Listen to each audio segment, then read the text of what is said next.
Hey guys, it's Candace. And it's Elena. And you're listening to Cousins on Crime.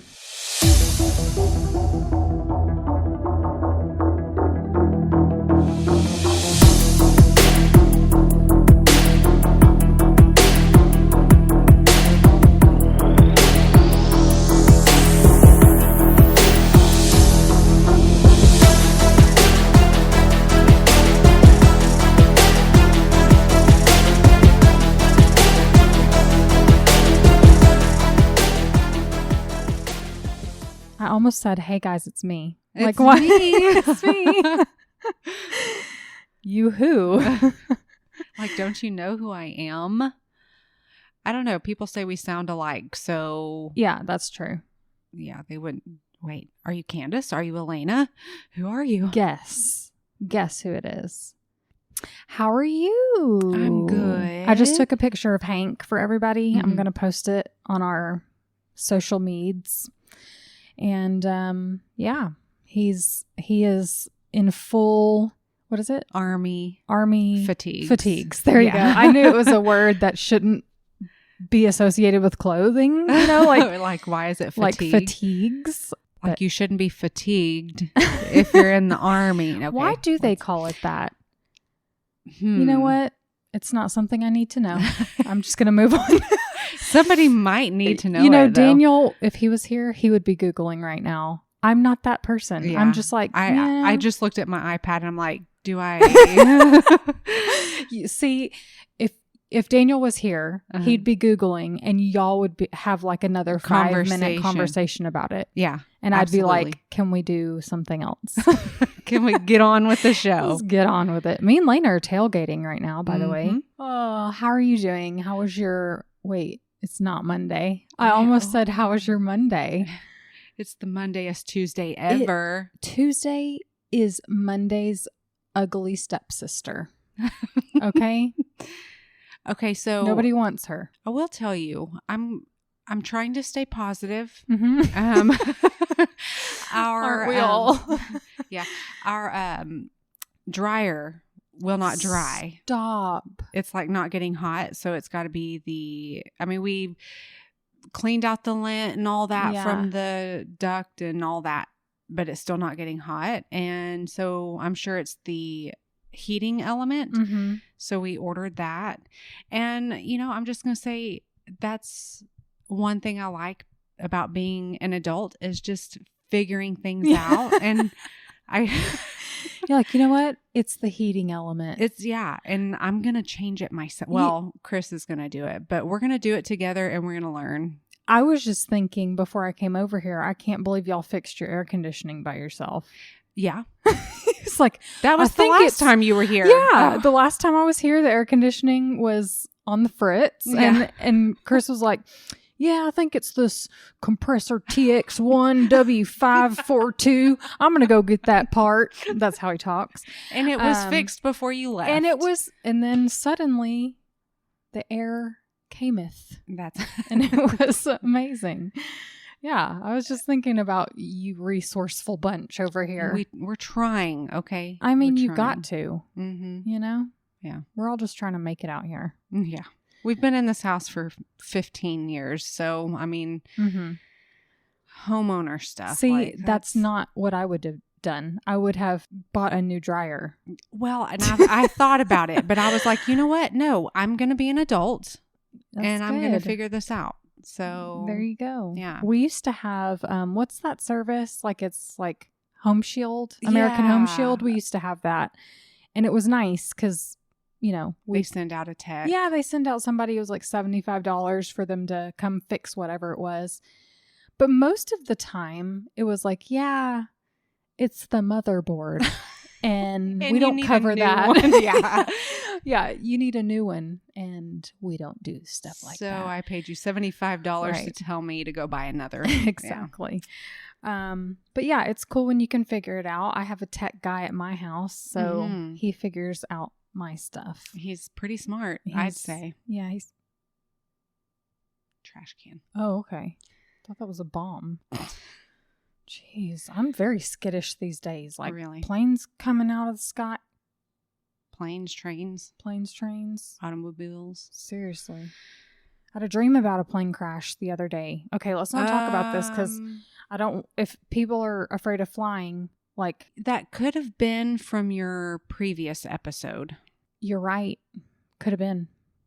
It was in your makes subconscious. Sense. Yep, makes sense. Okay. Okay, so shall we pivot? Pivot. Oh, what a great episode.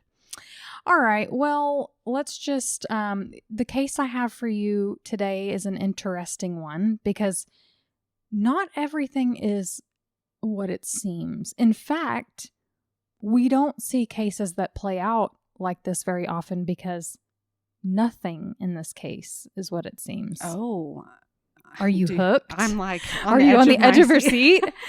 Okay.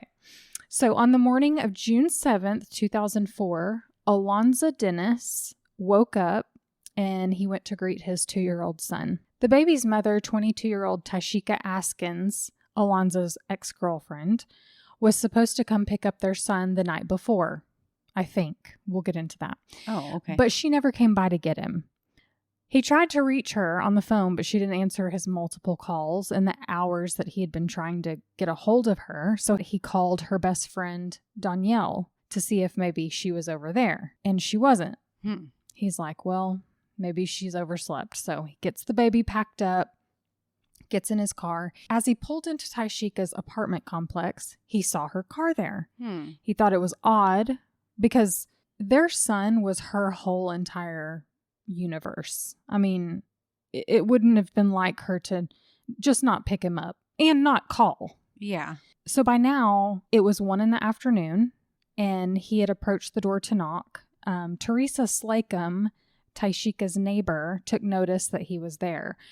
She knew Tyshika and Alonza's history, so she wasn't like worried, but she was like, oh, better gonna eavesdrop, kind of check this out. And she kind of stands by. Not a full minute later, she hears him screaming, oh, no, just screaming. Oh, no. Tyshika was in her apartment, but there was a reason she hadn't been answering any of his calls. She was laying lifeless on the floor with a pillow over her face. What? He immediately called 911 and he was crying. He was begging the dispatcher, please hurry, someone come hurry, please get over here. But he didn't know where to tell them to come.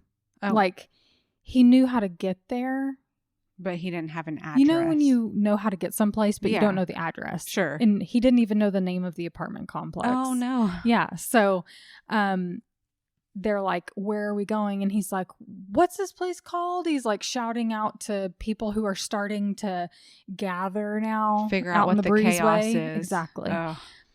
Now, when police arrived on scene, they found Tyshika laying just inside of her bedroom on the floor. There was some blood on the carpet next to her body. Prosecutor Michelle Barnes attended the scene when she got word that there was a homicide. I always think this is really interesting imagine you're a prosecutor sitting at your desk. You've just had a salad. You've got a couple of, motions to serve. Okay. And you get a call, there's been a homicide. So you're like, okay, I'm just going to go over there. I think that's so vital. Like when they can attend the scene themselves. Right. See it for their, with their own eyes. Yeah, exactly. So she came and she was taking inventory of everything, looking at what she could see. And then Tyshika's mom got word from Alonza's sister that her daughter was dead. Oh. Now, everyone was finding out about this murder. Small group of neighbors, like I said, started to form outside of Tyshika's apartment. They're just huddling together in disbelief. They have no idea what's going on. Tyshika had been living in this apartment in Cambridge, Maryland with her 2-year-old son since her and Alonza broke up. They had been together since they were 16.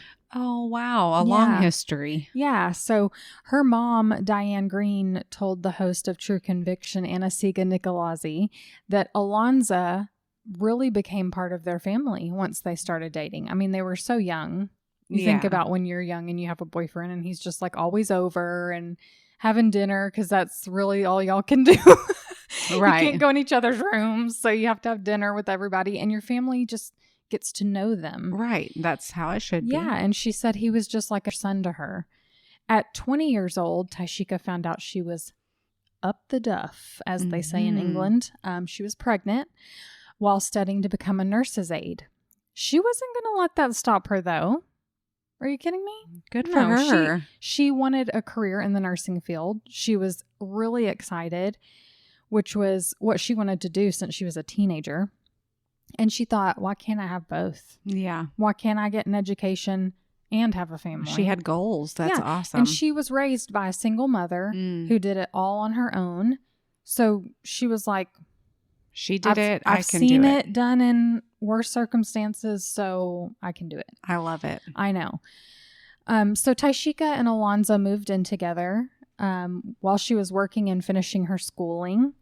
But the couple had some rocky times. Alonza had been unfaithful during their relationship. And this last time that he cheated on her, turns out he got another girl pregnant. Oh, no.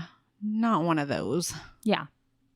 And this mess was not something she wanted to be involved in. She's like, okay, no, I don't want any part of this. Yeah.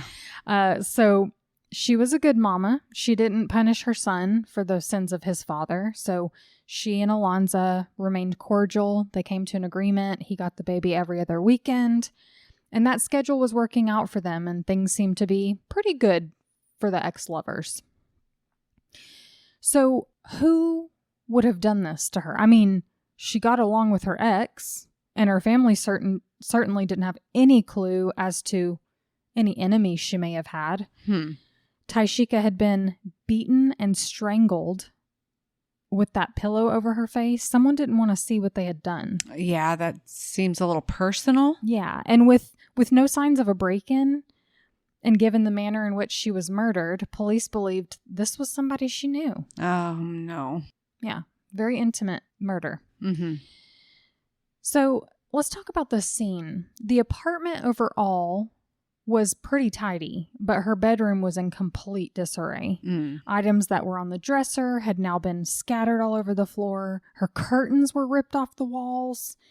A very clear shoe impression had like a scuff on her dresser. Oh. From where it looked like somebody had kicked it. Okay. Or maybe put their foot up on the dresser. Oh. And as I said, the rest of the apartment was tidy with everything in its place. And that's because Tyshika was very organized. She kept a pristine home, which is how they knew that the attack started and ended in the bedroom. And which is why something else stood out to them as they looked at the rest of the apartment.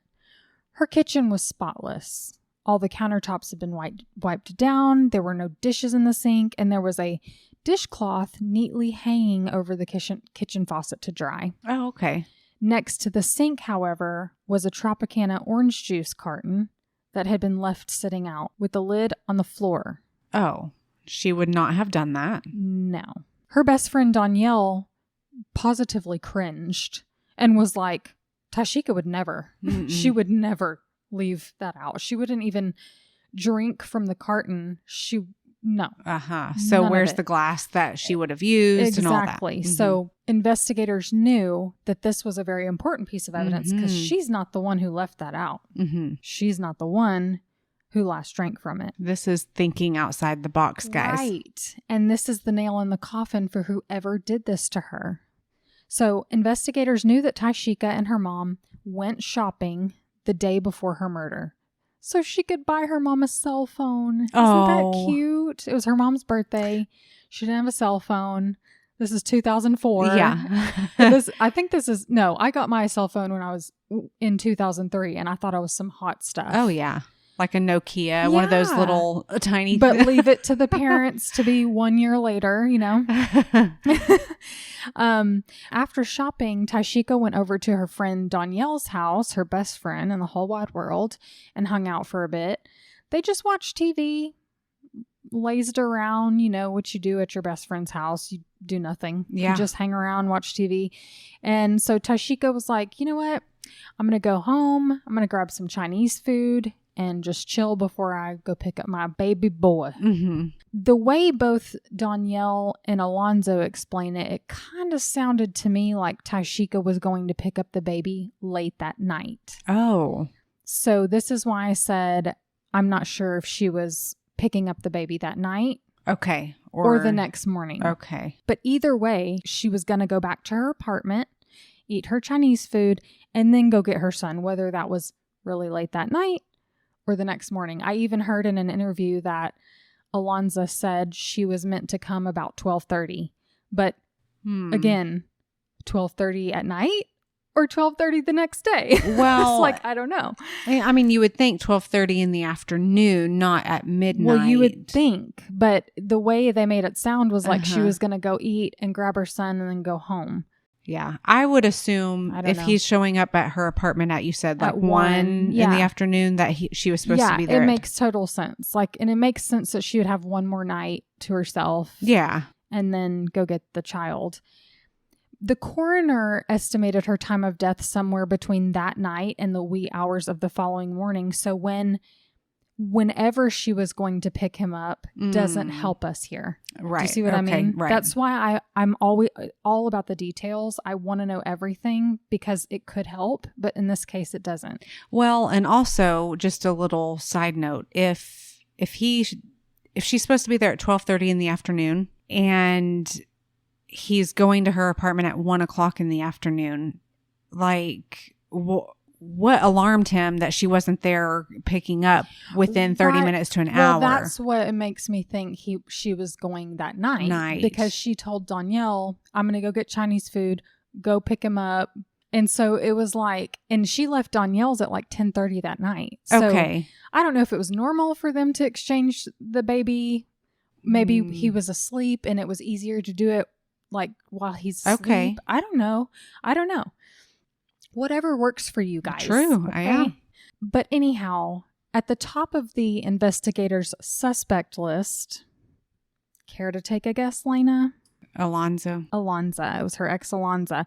He's the most obvious place to start. Yeah, I mean, that's where anybody would start. Right, and they had recently broke up before this. Mm-hmm. And how many times do we see a person who actually committed the crime just happens upon the victim? Right. So detectives thought, let's re-listen to that 911 call. They just thought it just sounded fake. Like his tears seemed fake, seemed rehearsed. Thought it was weird that he didn't know where he was. Like he didn't know. Okay, that is a little weird, but I totally, I know how to get places, but I don't know necessarily. Right. There are those situations, but also whenever you're in a state of panic and you're like, you can't think. Yeah. You can't think. So yeah, I mean, have some grace. But anyway, they thought it was weird. They put it in their minds that right, this was. Exactly. Yeah. And then there was their recent split because of the cheating. He had this other baby on the way, apparently, and they had a child together. So this was a mess. Yeah, there was already trouble in paradise. Tangled webs. Yeah. Maybe things weren't as friendly as he said they were between the two.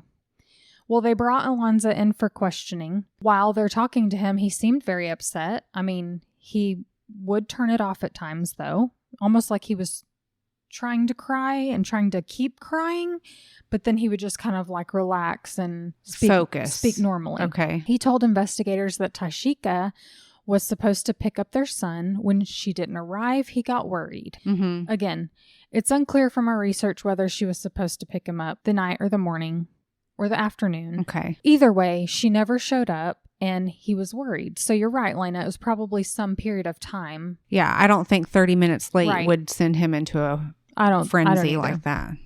So they had lifted a lot of prints from the crime scene. They had collected what they believed was DNA from that orange juice container. Mm-hmm. So they asked him for fingerprints and DNA, and he willingly submitted here you them. go. Yeah, I mean, I would too. If you've got nothing to hide. Sure, yeah. They also got DNA from under Tyshika's fingernails. Okay. That was another big one. And on her shirt. So while DNA would obviously take some time to get analyzed, the fingerprints were a lot quicker to compare. Just one problem, though. The prints found on the OJ container were not a match to Alonza Dennis. Oh, you don't say. They were confused as to why the prints didn't match. But that doesn't mean he didn't kill her. Okay, that just means that maybe they lifted someone else's prints from the orange juice container. You know what I'm saying? Okay. Like maybe just by happenstance, they got someone else's prints. And, circumstances. Right. They still thought, you're looking like our dude. With nothing more to hold him on, though, they had to let him go. Right. Let him go home. I mean, I cringe when people are let go. Yeah. Like, no. In fact, I'm working on a case right now where they let him go and it was the worst thing that could have ever happened. And it's like you're watching the movie and you're like, don't do it. He's walking out the door.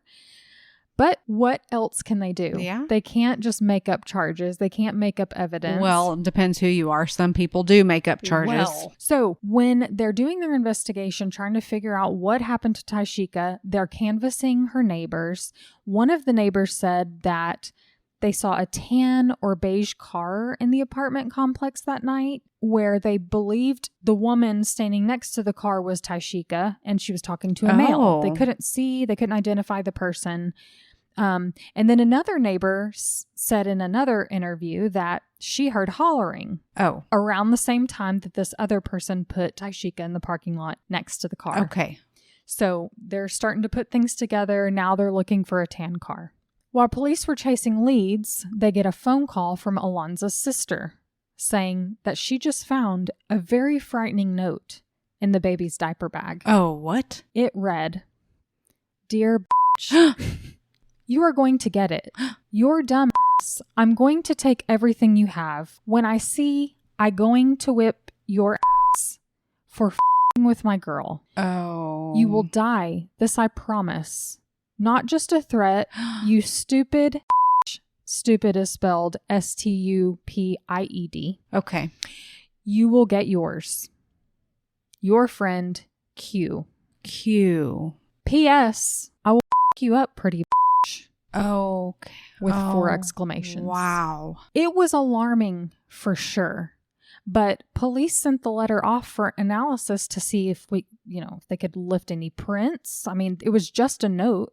Yeah. It wasn't in an envelope, no licked, no DNA or in anything. In the diaper bag. In the diaper bag.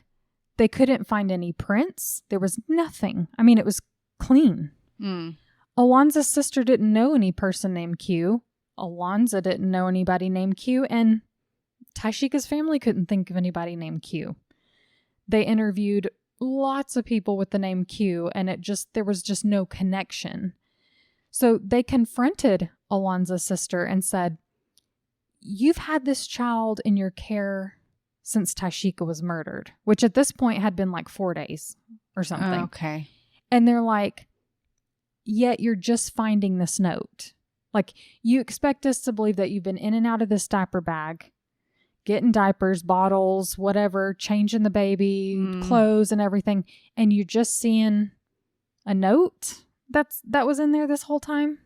That's not shocking to me because, I mean, what if she had her own supplies where she didn't have to get into the diaper bag? Well, that's true. And she may not have gotten into this particular compartment.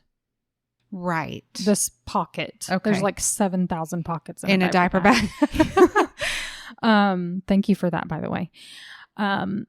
So it seems like they're thinking that she authored this note to draw attention away from her brother. Oh no. But actually it really made things look worse for him. Yeah. To be honest. Alonza, can you spell stupid for me? Well, it was a typed note. Oh, a typed. It was typed, yes. Which is all the more reason why they felt like it was a total fake. Yeah. So they asked if they could take a look around Alonza's place to see if they could find any more threatening notes. Of course, they didn't. But they did find blood. Not a ton, but in a few different places. There was some clothes he had in the bathroom drains. They lifted some blood. A pair of his socks. So someone had called in a tip that Alonza had scratches all over him. Oh. And investigators went straight over there to speak with him again.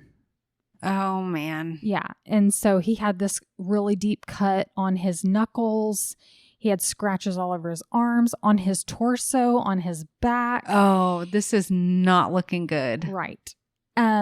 He claimed that it was from rough sex with his girlfriend. Okay. His new girlfriend, Janelle. Well, when asked about it, Janelle was like, I don't remember sex being off the chain that kind of wild that night. Like, I don't remember scratching him up and stuff. So with all these circumstantial pieces forming a picture that looks a heck of a lot like Alonza. Okay.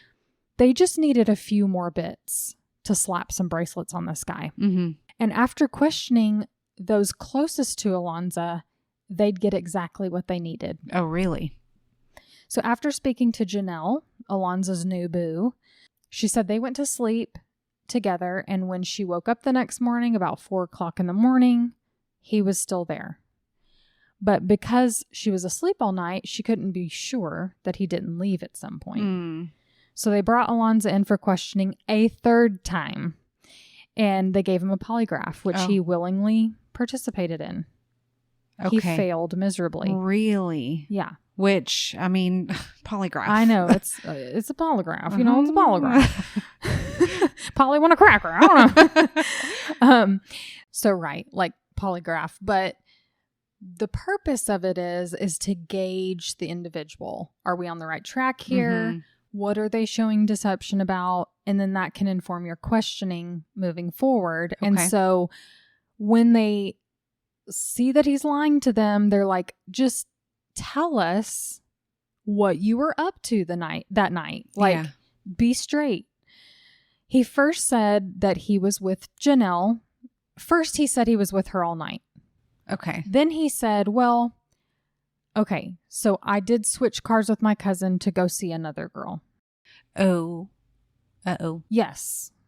Alonza was cheating on Janelle, too. Come on, guy. Alonza.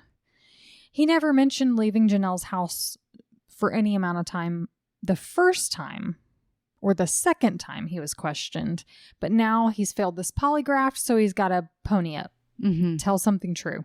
And that omission looked like a lie. Well, as it does to investigators. Mm-hmm. If you leave something out, you're lying.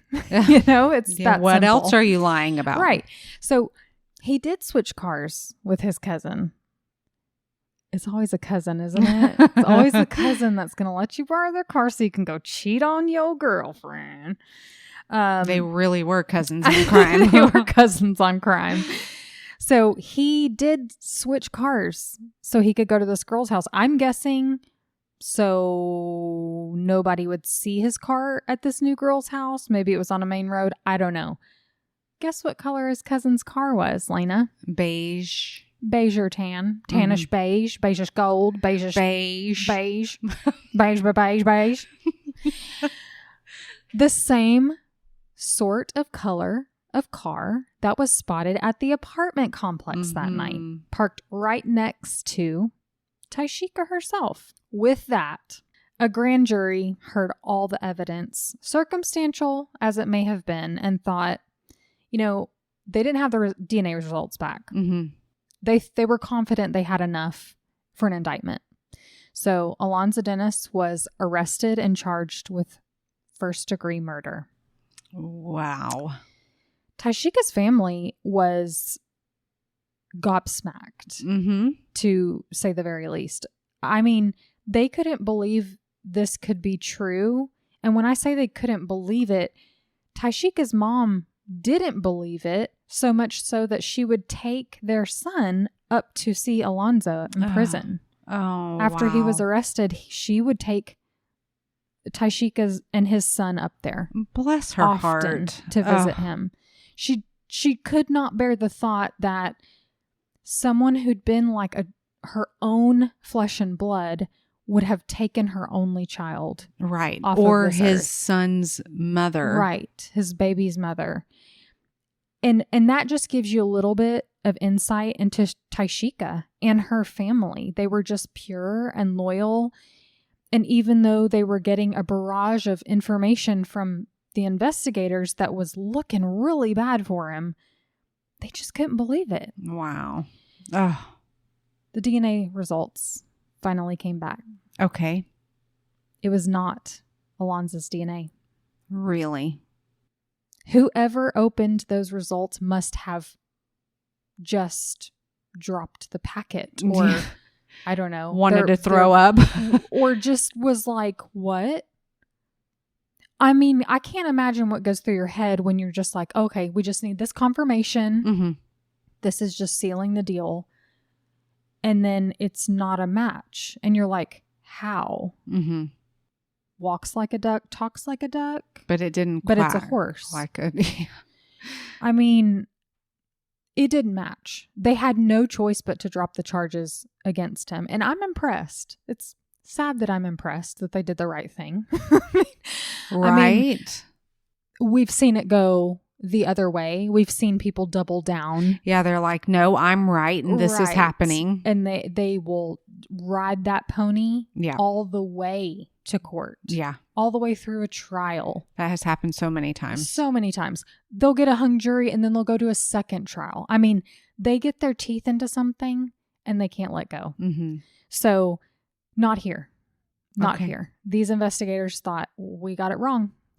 We have to start over. They had done so much work. Mm. They had collected so much evidence, so many eyewitness testimonies, canvassed the neighborhood. I mean, I can't imagine what it feels like to not have an end. To be like, we have to start over. Yeah. All over. Oh, yeah. I mean, but at least all this evidence that they've kept will help in the next. That's it. That's it. And don't get me wrong. Her family was happy that it wasn't Alonza. They believed it wasn't, but they were a bit deflated because they're like, well, who the crap was it then? You still want justice. I mean, you think that should be her worst enemy, you know, and it wasn't even her enemy. Yeah. And you just think, who could have ever done this that knew her? Yeah. All the evidence, like you said, was collected and it remained the same. They had nothing new to go on, though. Mm-hmm. And police still believed that it was someone she knew. I can't imagine looking around thinking, who among us? I mean, who among us? I would double down on the Q. Well, yeah, signature. That's the thing is, like, they probably did take another look at that note and think, where do we go from here? Yeah. The answer is they had nowhere to go from there. So they had DNA results, but it didn't match to anybody. It didn't match to him. Yeah, it didn't match. To him. Okay. To him. But so at this time, CODIS. I'm not sure if they put it in CODIS at that time. They were doing a direct comparison. So right. We always, I think we think about DNA like, okay, they have the DNA results. Who was it? Yeah, this is going to tell us exactly who it is. Yeah, that doesn't happen. They prefer a direct comparison. Then they upload it to CODIS and see if they get any hits. Yeah. But whether they did or not, I'm unsure. All they knew at that time was that it wasn't him. Mm-hmm. Well, months went by. No new leads, no new evidence, nothing. Then a year passed and something wild happened. Okay. There was an alert on those fingerprints that were found at the crime scene. Okay. Do tell. Those prints were flagged. Someone was applying for a job at the post office. Oh? And as part of the application process, he had to submit fingerprints. No way. Oh my goodness. Oh my god. When police heard this, they nearly peed their pants. Oh yeah. That they had got this person this way. Wow. It was a guy named Richard Blanks. And they're like, who? Okay. So finding him wasn't hard. They did find out pretty quickly that Richard's baby's mother, Lisa Pender, worked with Tyshika. So they kind of put that together before they brought him in for questioning. Okay, so there is a connection. Right, so there was a connection, but they just thought that still doesn't, that still doesn't make sense. But he admitted to knowing Tyshika. He said, yeah, my baby's mom works with her and I've met her a bunch of times. But he denied ever being at her apartment. Well, he's like, I've never been to her apartment, but I've seen her around, whatever. He also said that he and Lisa were not together anymore because she had been cheating on him. So, there was that. And with that, they asked for a DNA sample. And he was like, no, I'm not doing that. Oh. No. Oh, well. I won't be doing that. You're looking a little Don't more trust guilty. The stuff. Yeah. Don't trust it. You're going to clone me and make me clean your house. I don't know. Which I would totally do if I had the capability. I would clone somebody. I would clone myself, actually. Well, they had already got a warrant for his DNA. So he could protest too much. But they were going to take his swab anyhow. Anyways. Exactly. Yeah. He was mad. Mm-hmm. They said that he turned into a different person. Oh, he my was gosh. Angry. So mad. He protested, but he gave it over. Again, the results would take some time. Mm-hmm. And they had to let him go. Uh-oh. But they knew his prints matched the OJ carton. So they put a tail on him. They're like, we know he was there. Can't let him go. Yeah. He was at the scene. We just don't know what his involvement was at this point. Man. So they surveilled him 24/7 just to make sure he didn't skip town.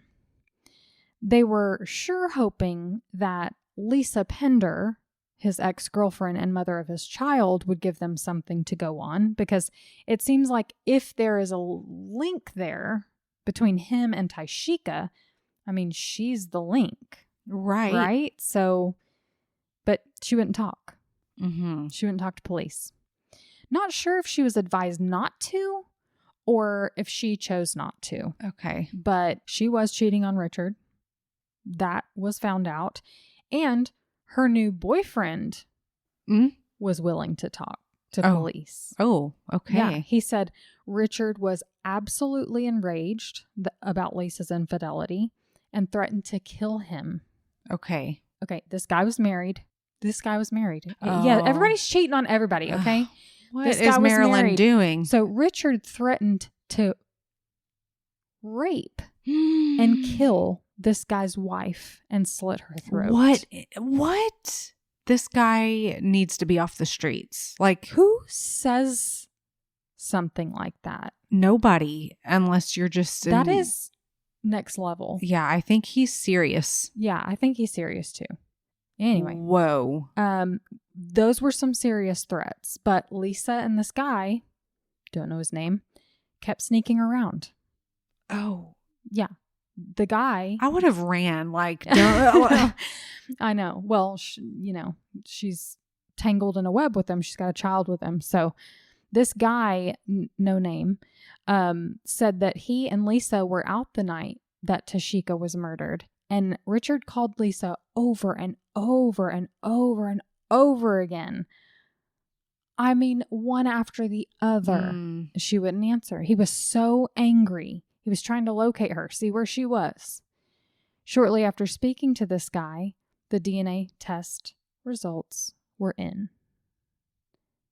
It was a match for Tyshika's and Richard Blank's DNA.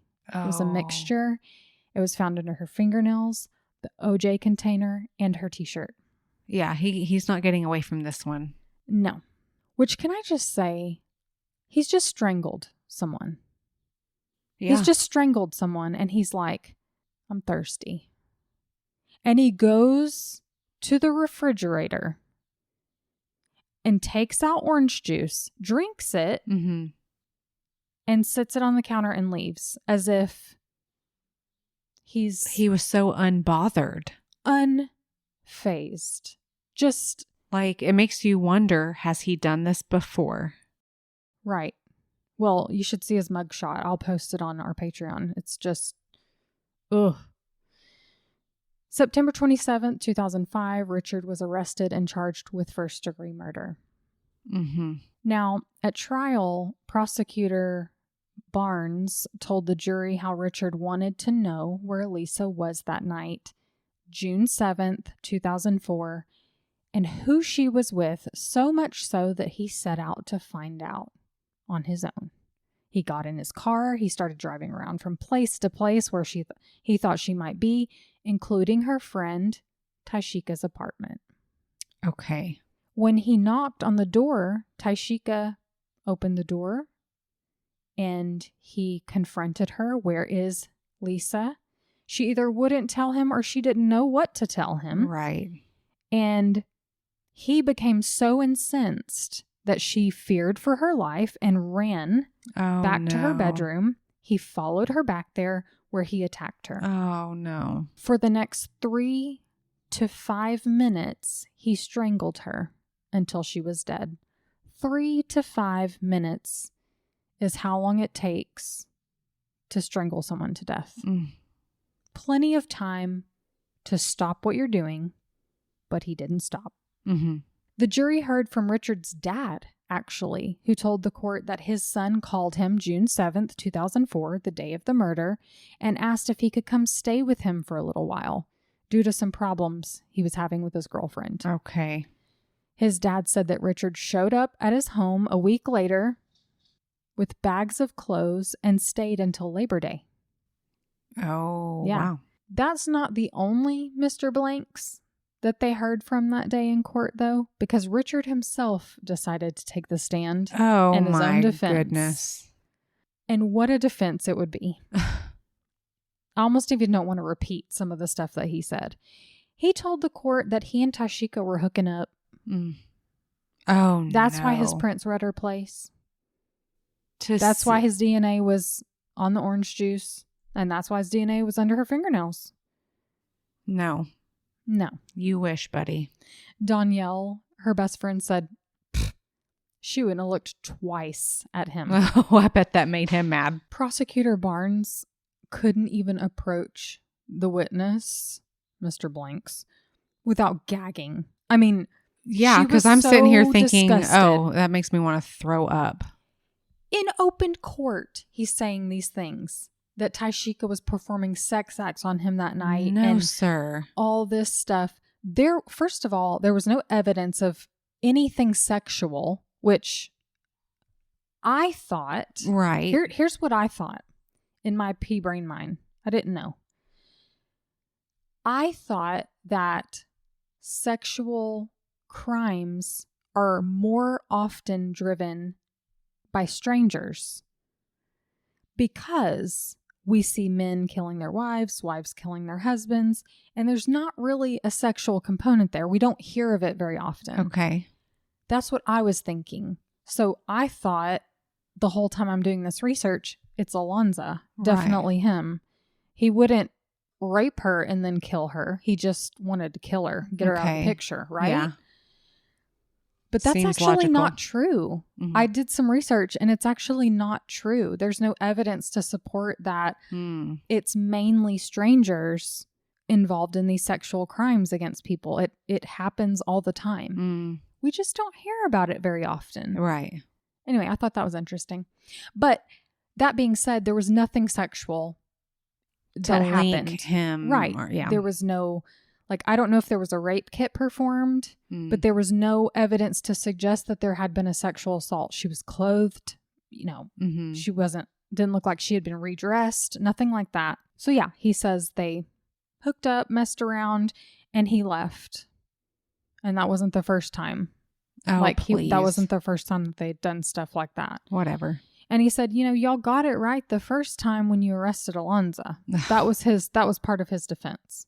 Okay, so... Part of his defense was that my DNA was there because of this. Right. The other one was like, well, look, y'all arrested this guy and look at all the evidence you have against him. I think the jury was just as disgusted as everyone else in the room with his display. In her closing statements, Prosecutor Barnes held a painful 4-minute period of silence so that the jurors could be certain that those 4 minutes was plenty of time. Mm-hmm. Every single second was a moment that he could have stopped what he was doing. Yeah. But they were going for first-degree murder. Yeah. Intent. Planned. Yeah. With every bit of pressure, every minute, every second that passed, he was intending to kill her. Even with the threats made. Even with the threats made, he was going to kill somebody. Right. And she just happened to be the victim of this monster. Yeah. The jury agreed. And 2 years after her murder in 2006, they found Richard Blanks guilty of first-degree murder. His sentence was life with the possibility of parole. But it doesn't exactly matter what his sentence was. Okay. Because in November of 2008, Richard's conviction was overturned. What? Don't make me mad right now. Don't do this to me. Sam, we're getting to the good part. Sit down. Yeah, lay down. They found that the prosecutor's questioning of the defendant was unlawful. She asked him about conversations that he had had with his attorney.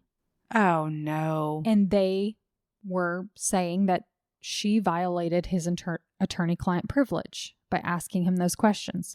They also said that she was hostile while asking him questions, which most prosecutors are when there's a defendant on the stand who's lying and being disgusting. And I listened to some of the questioning, and it seems pretty standard to me. I mean, I've definitely seen worse. Oh, wow. There were objections made to some of the things she asked. A lot were overruled. Some were sustained. But that's what objections are for. Right. In a court of law. That's what a judge is for. Exactly. Is to rule on these objections. But now you have this Maryland Court of Appeals saying, no, you know what?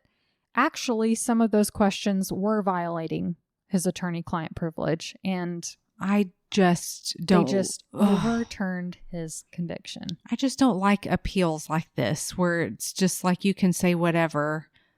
Yeah. I think that's so ambiguous because really what she was asking was, this story that you're giving me now, this whole thing about you hooking up with her, is this something you prepared with your attorney beforehand? Like basically saying, you've never mentioned this. Right. She wasn't asking what he told them per se. Well, exactly. She's like, did you go over this? Like, did you tell your attorney this? Is this something that you went over with your attorney? Did he tell you to say this today? Like, and so I know what she was getting at. She was getting at the fact that this was brand new to everybody. Everybody was like, oh, you can't just come up here and say this. You can't just, okay, Casey Anthony. Right. You can't just bombshell in the middle of court. Disgusting. Her wild defense. Don't even start me on that. So anyway, poor prosecutor Barnes. Yeah. She's like, I've done like 500 trials, thousands of cases, and I've never in my life had something like this happen. Oh yeah. So she was very disappointed in herself. She felt like she'd let the family down. No. But they took him to trial again. No. The second trial was moved to a new county because the defense petitioned for a change of venue. I guess they were hoping for a different outcome and finding a whole bunch of new people that didn't know this disgusting dirtbag. And there was a new prosecutor because of the snafu with Michelle Barnes. I still don't think she did anything wrong, but I'm nobody. So this new jury was given the same defense. It was Alonza Dennis. And they presented all the evidence that convinced us all in the beginning that it was him. This provides reasonable doubt. Exactly. Blah, blah, blah. All they need is reasonable doubt. Right. They don't even need to prove that it was someone else. But the state played that 911 tape. That tape that in the beginning kind of seemed fake.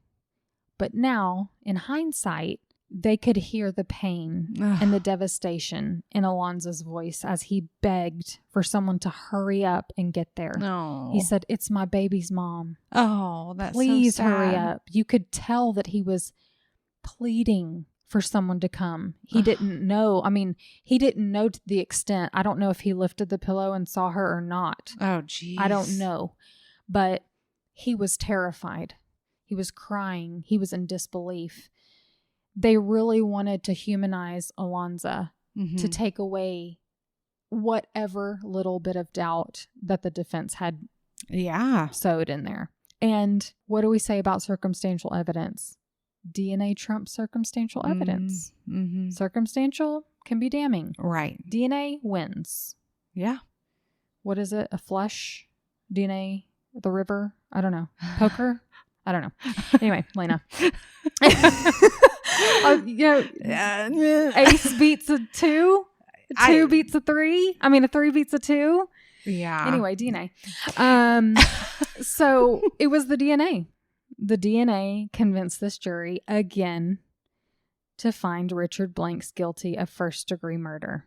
Due to some silliness in the state of Maryland, the maximum he could get was the same sentence he got last time. Okay. Life with parole. As he was let out of the courtroom, he said, "Don't worry, I'll be out." And Tyshika's best friend Danielle stood up and said, "Not in this lifetime, you won't." No. Danielle cringed when this depraved monster said that Tyshika would touch him in any way, shape, or disgusting. Form. She knew Tyshika like the back of her hand. To talk about someone like that and they can't even defend themselves because you took their life. Smearing the victim. Even just repeating it feels gross. Yeah. But Danielle knew Tyshika from the years they had spent together at Cambridge South Dorchester High School and dreaming about their futures when they graduated in 1999. She'd realized her dream of helping people as a nurse's aide, and she got to be a mother. But it wasn't long enough. No. She wasn't done. So many more lives could have been better because of knowing her, if they only had the chance. Her family clings to the little piece that they still have left of her, which is her son. Yeah. Who her mom, Diane, says looks just like Tyshika. Really? Yeah. Oh, so sweet. And that's all I've got for you. I mean, wow. She gave so much to this world. She wanted to give so much to this world. She gave us her son. And so I hope he does great things, and I'm sure he will follow in her footsteps. I mean, that would be even, not to be a nurse, but to just have goals. He could be a nurse. He could. I mean, be a nurse. He could be a doctor. He could be whatever. I'm just saying he doesn't have to be exactly what she was, but I'm sure he will have goals just like she did. Definitely. I mean, it sounds like they come from a strong family, and it's just so sad. It's just, well, kudos to those investigators who did the right thing. And I know. Bravo. Yeah. Thank you for telling her story. Rest in peace. Fly high, Angel. Well, that was great. Let's do it again sometime. Let's do it. See you next week, guys. Bye. Bye now. Thank you for listening to Cousins on Crime. Get connected with us by becoming a free member on our Patreon. Or for just $5 a month, you'll have access to bonus episodes, discussion groups, and much more. If you can't afford $5 a month, we get it. Inflation, am I right? Please consider leaving us a positive review and rating wherever you listen. And don't forget merch. Support our podcast and show the love by sporting t-shirts with our latest designs, or grab an evidence bag to keep the chain of custody for all your valuables. Don't forget to follow our show on your favorite streaming app so you never miss an episode, and get photos and updates on our Instagram at Cousins on Crime Podcast or our Cousins on Crime Facebook page. Have a case suggestion? Email us at cousinsoncrime@gmail.com. Are you hot? Well, my pits always sweat. Mine too. I can never find a deo that works. I mean, it'll work for like a week, and then it'll stop working. I remember you saying that. Yeah. Have you tried Dove Advanced Care? No. Try it. I'm currently using Secret aluminum free. Yeah. Advanced care has been the best for me. I mean, I still sweat a little, but not as much. I'm going to give it a whirl. Okay. And that's Armpits with Candace and Lena. Please put that on there.